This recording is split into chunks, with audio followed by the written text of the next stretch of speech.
All right, so get this, guys. Game Pass reportedly now has a value of $10,000 if you were to buy every game outright. That's honestly insane. And today's announcements are quite frankly pretty dang good for the rest of March for Game Pass. With that, guys, 97% of you haven't subscribed. Hit that red button and join a fast-growing Xbox-only channel. With that, let's explore all the games. All right, let's start this off with the Zero Escape the Nonary games. This is the remastered and revamped Nintendo DS game with updated graphics and new features. You're kidnapped and taken to an unfamiliar location. 9 people find themselves forced to participate in some diabolical games by a mastermind called Zero. At this point, you wonder who the heck can be trusted. Tensions will rise as the 9 strangers have to figure out how to escape before they die. It's a very interesting story-rich visual novel. It's got cool puzzles and obviously a cool story. If you're interested, this hits Game Pass on March 17th for the cloud, console, and PC. Alright, so I've talked about Shredders before. It's a snowboarding game that honestly it's shaping up to be an amazing ride, featuring a full open world with gorgeous scenery, beautiful snow,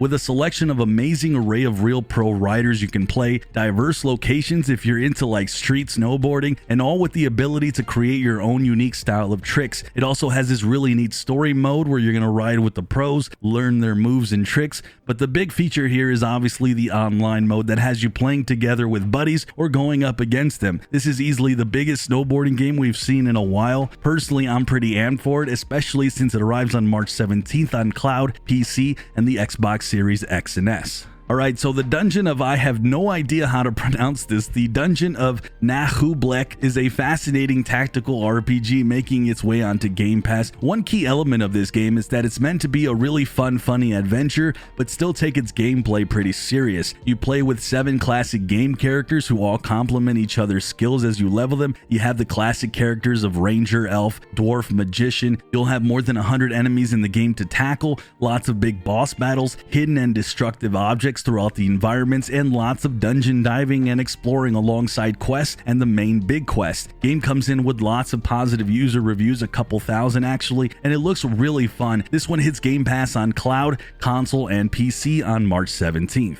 So F1 2021 is genuinely, guys, one of my most hyped games on this list. I've gotten to spend a good 50 plus hours, and with hoping to jump more into it now that the game's on Game Pass. That's because this is a sim-like racer through and through. It features a full career mode that lets you take ownership of everything from the parts in your car to how your team manages every supplier of your cars, or just be the team manager itself, looking for sponsors, hiring teammates. That way you can expand your racing team and just get better and better with more money, more parts, and more cars in general. You'll be doing things like research and development, practice programs before each race. I mean, this game gets in depth as you can imagine. You can also tailor it so it's not so dang complicated as well. I will say this game isn't for the faint of heart. Even though you can bring it down a notch, it's still a true sim-like game. So if you're interested in that, play what is my absolute favorite racer of the past few years when it drops on Game Pass on March 24th or the consoles. So have you ever thought about a unique deck building roguelike RPG with random changing maps,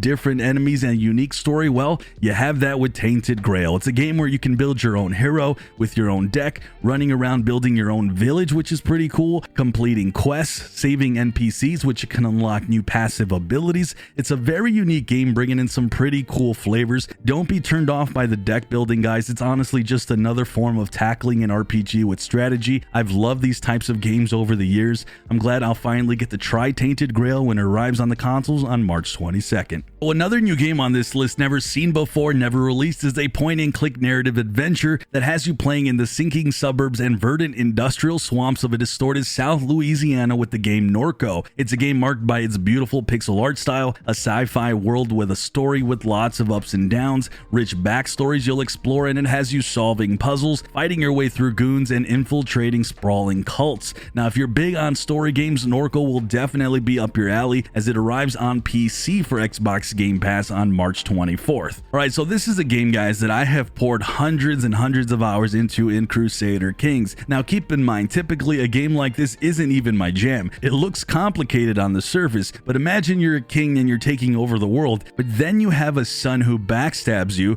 sleeps with your multiple wives, and takes you out in your sleep. Yeah, that's actually happened to me in this game, and I loved it. It's a larger-than-life simulation game as you guide your dynasty to whatever you want, as you take on new rulers through the bloodline, through generations, do things like take over all of Europe if you feel the need to, or just take over America if that's what you want to do, or just rule your small little nation but act like you're the king of the world and be cruel to everyone. You can do whatever you want in this quite addicting sandbox game. Don't be fooled by its aesthetics, guys. This is one of the most fun games I've played the past few years. Honestly, you'd be surprised at how evil you can be or how angelic your actions make the world just be different. This one hits Game Pass on March 29th for Xbox Series X and S, and it's already on PC Game Pass if you're interested. So guys, game developers have been obsessed with the idea of the old Wild West filled with cowboys and guns, but it's time somebody modernized that, right? And maybe even made it pretty weird. Coming from the developers of huge games like Dishonored and Prey, Weird West is an action RPG set in a fantasy world where you play alternatively between 5 different characters whose all their fates are intertwined, and you have to make sure they find their way back together.